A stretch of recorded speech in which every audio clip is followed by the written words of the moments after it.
Hey, what's up guys? My name is Sam Feldt, award-winning DJ and producer, and this is my Grammy in the Schools mini lesson about DJing. I'm gonna try to teach you how to do a basic DJ mix in 5 minutes. And this track is already playing, and for this tutorial I'm gonna assume that you already have a track playing on one player and you wanna mix in the next track perfectly.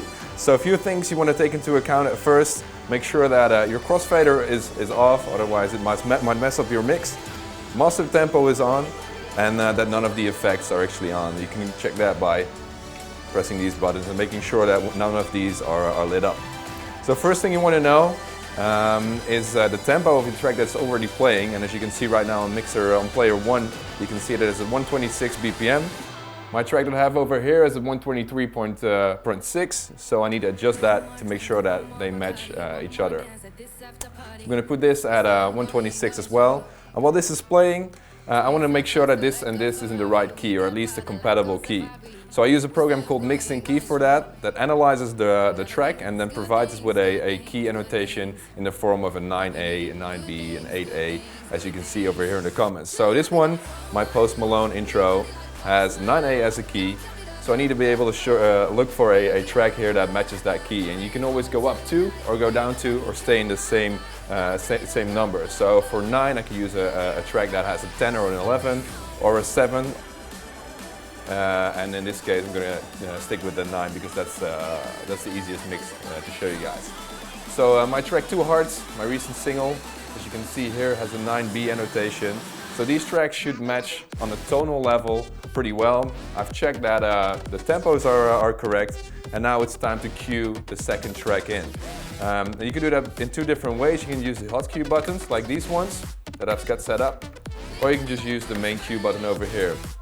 And as you might be able to hear, every dance track, or at least a lot of the dance tracks, are made up of 4 bars and that kind of follow each other. So you can count it off. So you can go 1, 2, 3, 4, and then you press play. And you can also use the cue button to cue that in, so you can really start counting while the track is playing, and then at the 1 you hit play. So I'm just gonna continue here because, as you can see in the arrangement of this track, we're going into a break now, which is not the best way or the easiest way to do a mix.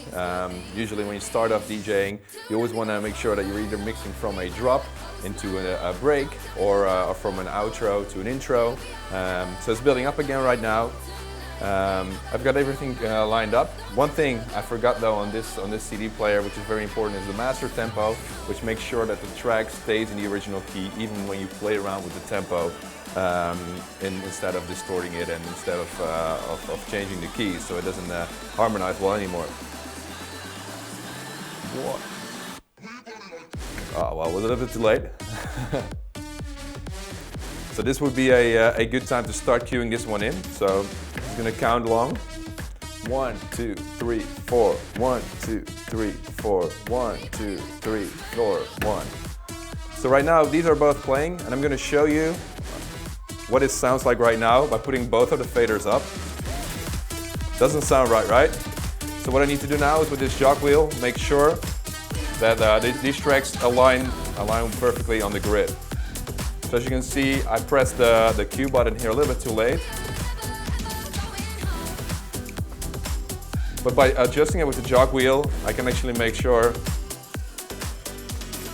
that they align perfectly and I mix into the next track. So that's like the basic mix I wanted to show you guys today. I'm sure it's not the complete story. There's lots of different ways you can mix. You can mix from drops into another drop. You can skip whole sections of tracks. You can mash up. You can do a lot of great stuff with these CD players, but the Grammy Museum only gave us about 5 minutes. So that's all I wanted to show you, the basics today. I'm sure if you buy this set or any other set, there's a manual there that tells you all about all the functionalities of the mixers and the CD players.